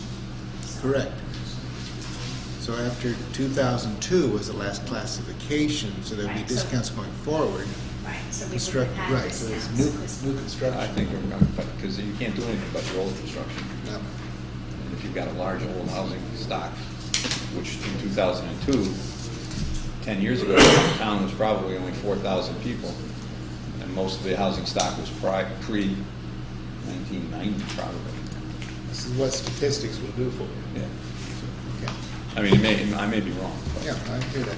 So anyway, they're on their way, they're heading this way is what they're saying. So Richard Yes, is aware, December 1st. Yes, Richard is yes, aware of we have it. a meeting with them on December 1st. Okay. Should But you be there with them? discussion about ISO, so I wanted to Right. make sure. Should you be there with them? Do we have any, do we know anything about why we didn't get the grant? No, just the letter says they got 57 other projects, so we just didn't make the cut. Steve, aren't you involved with ISO as well, to Yes. some degree? So would you be at that meeting also with the building inspector and those folks from New Jersey? They ISO. usually, when it is the fire department, I'll get that type of letter to the fire department. Oh, so it's a separate process Yeah, then? this is Our ISO basically is the water and the fire. Okay. This is Come how, together. this is how stringent we enforce the building code. So if it's just related to the building code, right, is there some information in here that we should and could be taking away then as a board, is nominally supervising the activities and enforcement? I can't understand this without really talking to Rich, Right. because it doesn't make that much Just sense. make a comment. Yeah. It's just a matter of, maybe reports haven't been done for many years. It says ISO, and Maybe it just needs to don't be know. current. Maybe we should have Richard come in before he meets with them. Can we ask these That's my people own suggestion. to elaborate on why we scored a 10? Like, what, how was it scored? Absolutely, right. Hold them Because to I the need, we table. need the information, I have no idea. But maybe have Richard come in to see where we are, what his thoughts are on this, Okay. before they come. Okay, all right, thanks, Diane. Anything else? Okay, other business and announcements, upcoming events and meetings, November 30th here, special town meeting December 14th, and we're also going to have on the 30th of December as well. The 30th of December is Thursday. Yeah, it's 28th, I'm not sure what it says. Okay, so we're going to change that to the 28th, Yes. So November 28th, November 30th is 28th. December 28th. Right, Oh. December 28th. There was also an email I think Reggie had sent out about changing the date of the special town meeting, Correct. so I don't know if that's something you are interested in. I think it's fairly difficult at this point, well, not impossible to change that, but do you know what the thinking was behind it? Well, yeah, I did remember, because she had scheduled a whole bunch of things for that evening. Well, that's the list right there, right, the 12-14 department head, all board committee. Especially she needs the signatures on the licensing. 'Cause So that why has to can't be we just mailed have a meeting after our So special we, town? Diane and I talked about this, and that was my suggestion, Just having a regular was have a regular meeting and post it as such, but Right. at the special town meeting for those purposes. Yeah, I mean, I don't know if you want to still have, I mean, I think it would be difficult to have the all board Boards meeting meeting. and the department head, well, maybe not the department head, depending on how quick it was, but, I mean, that's special, but definitely we need to review and sign the licenses. So I told her we can schedule that either at 6:30 immediately before or after. So why don't you move the department heads and all board meeting to some other place, Yeah, and then do the rest of the business? okay. There are several department heads here, is that okay for you to, Want to repeat that? instead of December 14th, we can push that into January, or we can find another time in December? It does make a difference to me. Okay. All right.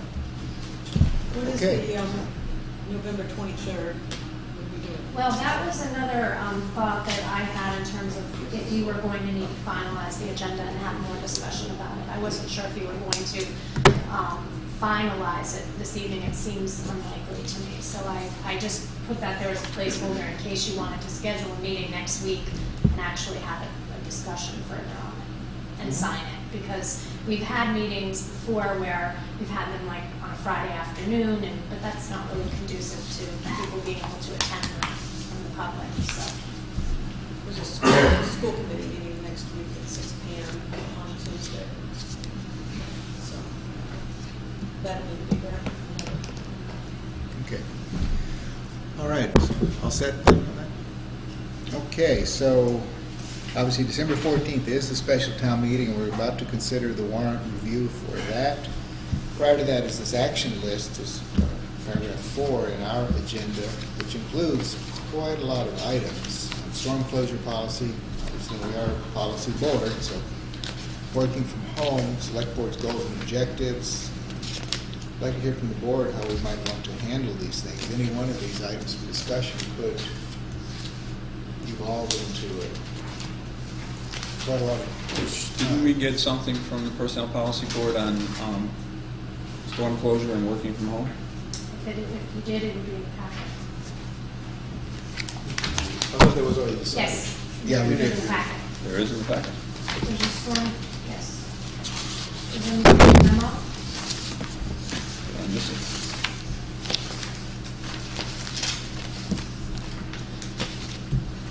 Why do I keep missing it then?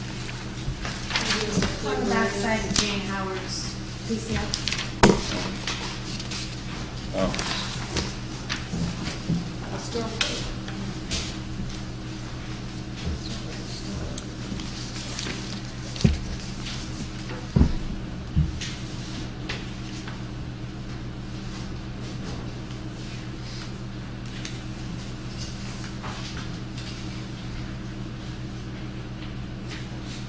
This is from the. There's no policy or Mhm. Mike, so you were there with these policies.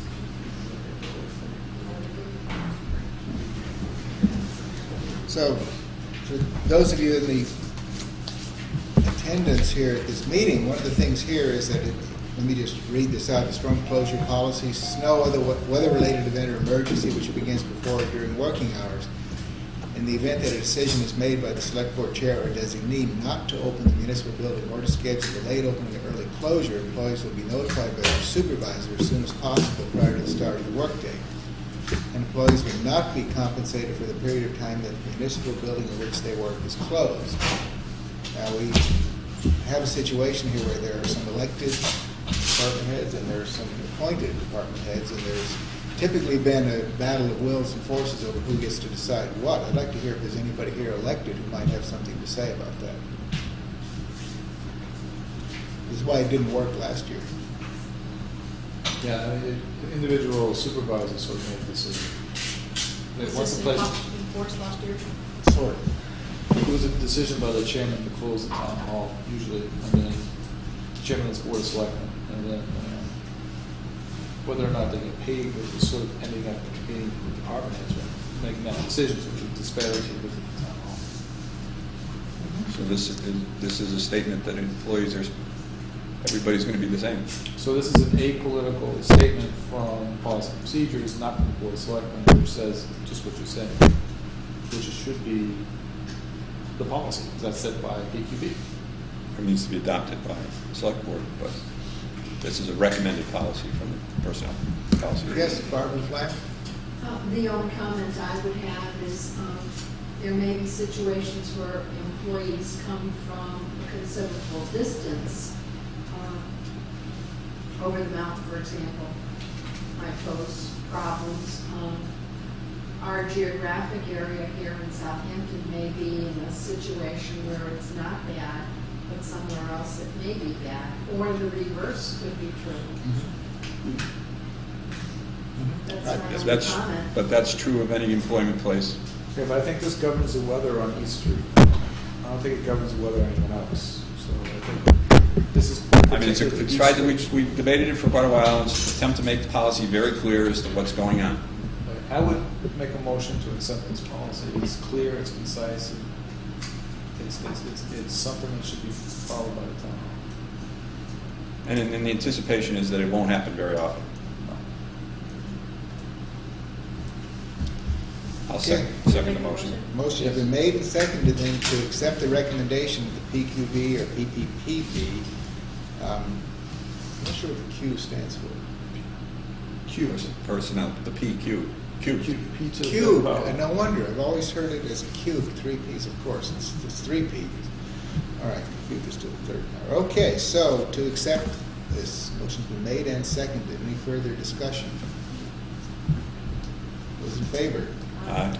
Vote for it. Let's see what Now, the happens. only other thing with this is that there are certain individuals that, like the dispatchers, I mean, it's always been. Well, that's why this policy puts the town employees more in line with all the other town employees. You know, dispatchers doesn't have a choice to come in, police don't have a choice to come in, highway basically doesn't have a choice to come in. They come in bad weather or they don't get paid. Now, what about the dispatchers that they still have to come in when the town hall's closed? Are they? They're They're not under town safety, hall. so. Okay, then here. They're in another building, and they will be. It's no time. So if the building's closed, No, you don't get paid. Basically, no ticking, no washing. And when you say the town hall's closed, you mean Sure. also the police department or anything? Never happened. sure, it says Police employees will department be doesn't close. to the period of time the municipal building If in the which police they work. department doesn't close, then the dispatchers, that's not. The dispatchers are going to be here, They come in anyways, they're part of the city. Right, so that's not. not an issue. Why are we even talking about it? Because it was brought up Because it's a before. policy matter of the other employees. This is an attempt to make a clear and concise statement as to what's expected of town hall employees, or all And employees. historical news and argument going on. Okay. Okay, so we have voted on that. So, working from home policy, then supervisors, employees, officials, or agents of the town are expected to work out of their offices in the town hall and are not permitted to work from home for any period of time under any condition. Town's files and records must remain in the municipal building at all times. Again, this is a recommendation of the PQB. Can I just ask one thing? Are we subject to this as officials? Technically, yes. But the point of this is, we have people in town offices that are working from home and are not here to be in their office during office hours. So this is an attempt to clarify the policy that you don't call in and say, I'm working from home today, if your office is open. If you were supposed to have office hours, the town hall is open on regular office hours, you're supposed to be here in your office, because otherwise you're not serving the public.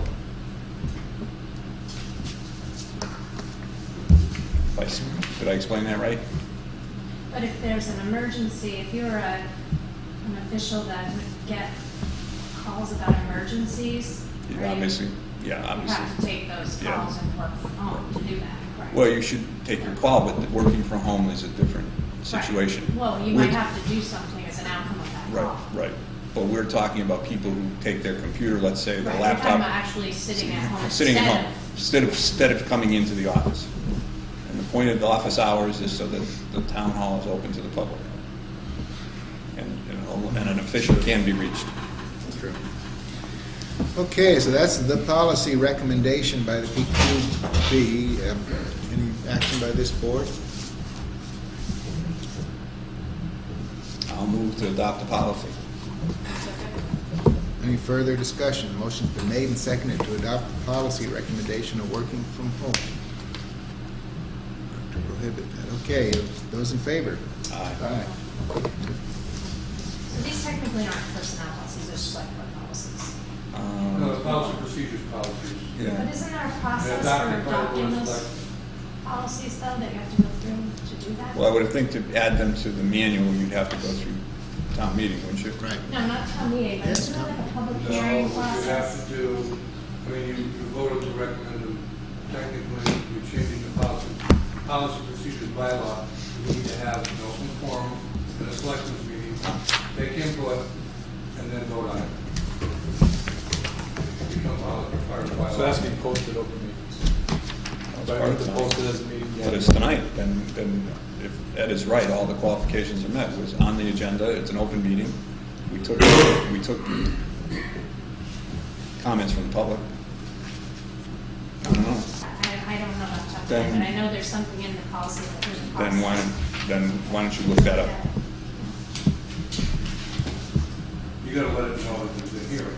Oh, then- Change the policy, not change, to rewrite the policy or add the policy, or amend the policy. You need the hearing open to public, and then after you have the hearing and take input, you vote on it. Put it on the agenda as a hearing? Yeah. Okay, all right, thanks. Anything further on that? Okay, the next item here is select board's goals and objectives, and I had passed these out to the board members a few meetings ago, I should say, but they're reproduced here just as something to be thinking about, and I was hoping that we could in the November 30th meeting talk about these, and you might recall a few years ago we actually ranked these, we did that weighted voting. And after some math errors, we finally got to sort of a prioritized list of those things. So these are just my ideas. Obviously, they don't represent the entire board, but I would welcome your input and comments on these and other ones that are important for you, and then as a board, we can decide which are the highest priority. And then Diana, these are basically on that November 1st one, these are ones that you had put together. That's on the next page over. Yeah, so right after this storm closure, it's about 6 pages in. So quite a way in, quite a way. Yeah, yes, keep going. So What is our desire to do with these tonight? my suggestion would be simply to take these home and look at them if it doesn't constitute working from home. And then on the 30th, just to be, if you have any additions or some of these are done or we don't need to do them, and then my hope would be that we could prioritize these down to those which deserve the most attention in our review, given the current situation and future situations. Sound like a plan? Sounds like a plan. We'll do the homework as assigned. Okay. Then we have the special municipal employee for the Concom, and that is a separate document here that's prefaced by this Charles McDonald memo.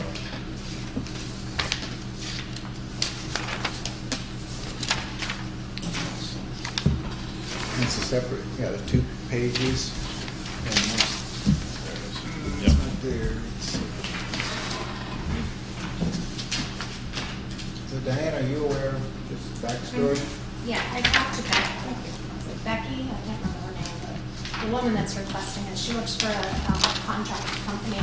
And so her understanding of the reason that she needs to obtain it is because she isn't going to be working for the town part-time or full-time. She's going to be working part-time in order to be able to present other cases to the Conservation Commission. She has to have the exemption. In other words, she's going to work for the Conservation Commission, the Southampton Conservation Commission, but that won't preclude her from being able to come in front of the commission to present for other clients that might live in Southampton. Okay. Is that sort of looks like a conflict of interest? Right, that's why you have to do the exemption. So she could be representing either side to the extent that there are sides? She might be No? representing a client in front of the Southampton Conservation Commission. Right. While she's working for the Southampton Conservation, but That's not on what's that particular issue, Correct. on another issue. Yes, To clarify what she's saying, she's saying it wrong, I'm just saying.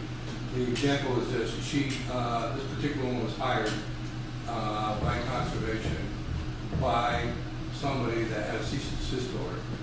They had to bring this forward to rectify. The board likes her work, okay? And they asked her to do a peer review on another project. So she's working for conservation, but in 2 different capacities. One presenting a project, and then one for the board itself. Okay. And that's why I think they need a special town employee. Special municipal, okay, all right. Okay, thank you both for that It's a backstory. protection thing more than anything else. Ed, who was the last one you did that for? Me and many other department heads. Right. Boards, I believe you do yourself for the good. But the other thing too, while it's up, I think you're supposed to do that annually. So, and I might be wrong, but you should check it out. And there should be a disclosure statement with that too. I didn't see one of those. Okay, so the action required here would be for us to vote to designate the position of wetlands consultant to the town of Southampton as a special municipal employee. And then Diana would sign it. The position itself? The position. It has to be the position. It has to be the Right. position. That's what the law says. It's the municipal position that's designated as having a special status. So if the position changes and they hire somebody else, is that still transferred to that person? Yes. As long as they still meet as long as they meet the eligibility to be considered a special municipal employee, which is outlined in the law. So you need a motion? Someone move? We do need a motion and a second and a vote. It has to be a unanimous vote as well. So moved. Okay, any further discussion? The motion's been made and seconded to accept this designation. Okay, those in favor? Aye. Okay, unanimous. So Diana, you are authorized to sign that.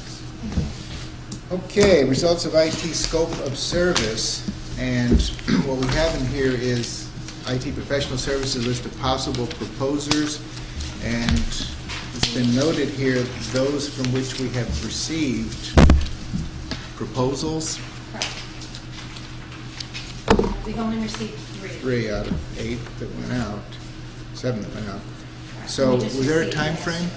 They were due yesterday, so I just got them, by the end of the day yesterday, so I haven't had time to review them Sure. in depth. I mean, one I can see, clearly one is a lower price, but I'm not sure that person meets the qualifications that we have in the scope of ours. Right, we did set the So I'll cost. do an analysis and give you the information next time for you to make your award. Okay. All right, great. Then moving on to special town meeting warrant review, and we have forest cutting plans and IGA Siemens. I would ask if you could to move the IGA Siemens to the beginning of this discussion. I was going to item. suggest that because I see Kurt Because over there. There's a special town meeting warrant, that article that is. Right, that could, yeah, exactly. Come on up, sure. Thanks, Kurt.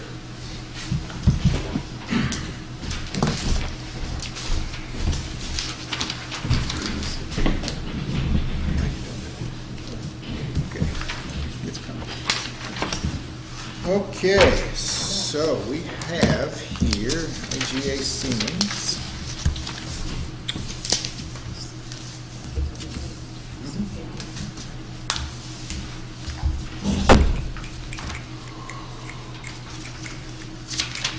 There's our warrant, so it's going to be after that. We just got to get to the right pages here. Kurt, we have a lot of pages. Okay.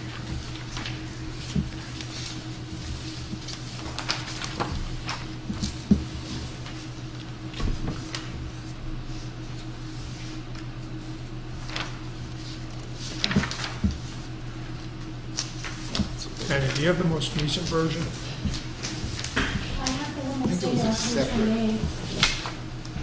I don't know where. Oh, the most recent article? Oh, okay, yeah, I have that, and I can get it.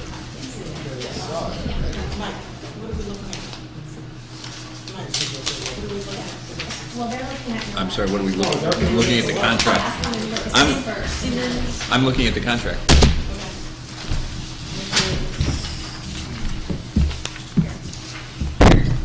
Okay. So we have it in hand finally. No, that's not it. It's in your packet, it's a letter We from. don't have Yeah, and Mike has it right. About 3 pages in? Yeah. it. I did see that too. 3 pages in, and on the front side of a forest cutting plan. Eventually we'll get there. Yeah, it's toward the back. Toward the back or 3 Yeah, it's pages 3 in? pages in from the back. No wonder.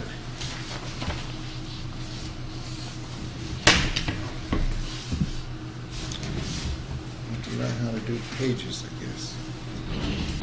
On the back side of There it is. Yeah, right, we got it, finally. No wonder it's, okay. Kurt, we have the information. So,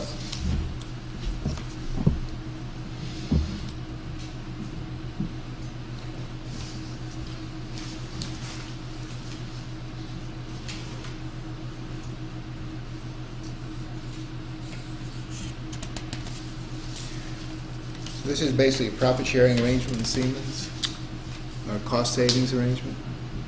That's what it could turn into, yes. You're looking at the October 28 letter, Yes. first of all. Right. It just lays out some of the fundamental figures that were obtained in that August preliminary evaluation by Siemens.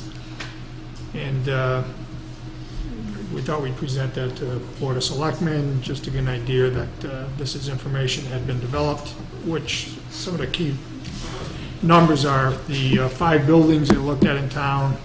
Did not include all town energy use, but it did include some of the largest ones. And of those 5 buildings, approximately $162,000 a year is spent for electricity or natural gas, heating and electricity. The Siemens preliminary report, the August preliminary report, identified possible energy savings of approximately $41,000 a year from these 5 buildings. That information was provided to the town and to numerous, they're doing this with about 20 other towns in this area under a umbrella contact with Pioneer Valley Planning Commission. Siemens itself would not deal with a community as small as Southampton normally, but that we're part of this larger group, they will. With that information, the town and the Energy Committee then looked at and said, is it a good step to take to look at Siemens developing what's called an investment grade audit? Go more in depth into each one of these buildings and possible other buildings or facilities that they may have missed, and to develop or identify the energy cost measures that they could use there and what that would cost, to come up with some contract documents that could be implemented. That IGA, or investment grade audit, has a condition attached to it, and it's this. There's a unit cost of 6.5 cents per square foot on the buildings they evaluate. There's about 100,000 square feet in the 5 buildings, so that would be about $6,500 if they went back to the same 5 buildings.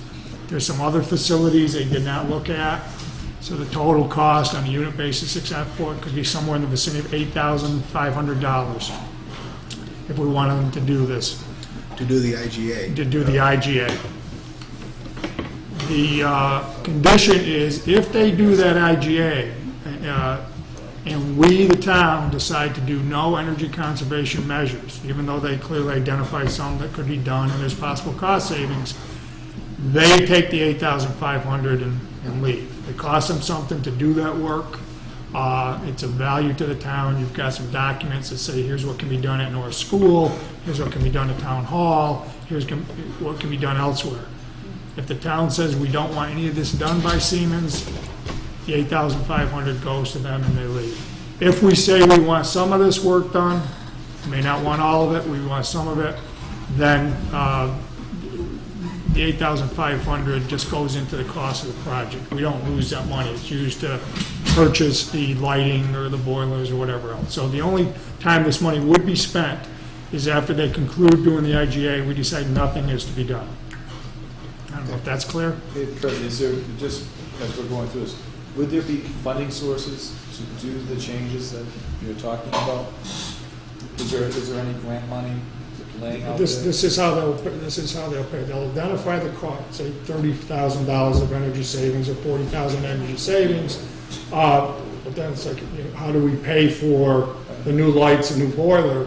And the way the new lights would be paid for is no taxation, no additional taxes. What it would be is the savings out of the budget, the energy savings out of the school budget or the building budget would go to pay Siemens instead of being paid in the operating budget for those facilities. So there can be grants, there can be rebates that pay for some of this, but the basic cost is paid by the energy savings that accumulate each year. So what would go out, I believe, in the budget for energy for each department, if $10,000 in energy is saved there, that goes to pay the improvements that Siemens put in. So they would guarantee they could put the infrastructure in with the energy savings they will create without any additional cost to the town. Conditions on that to some extent, the town's got to operate that new equipment in accordance with what the manufacturers recommend, and there's some responsibility in the town to do that. How long does that go on? 20 years. Well, it could be up to 20 years, it could be less. So it costs, say, $50,000 to do these upgrades. You're saying that Siemens is going to recoup money every year?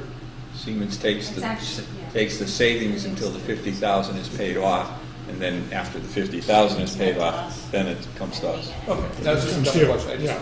Okay. So there's no cost initially to the town. Siemens will pay to do the infrastructure, and whatever savings is accumulated from doing the infrastructure Pay that off. pays that off. They get all of that money until it's paid off.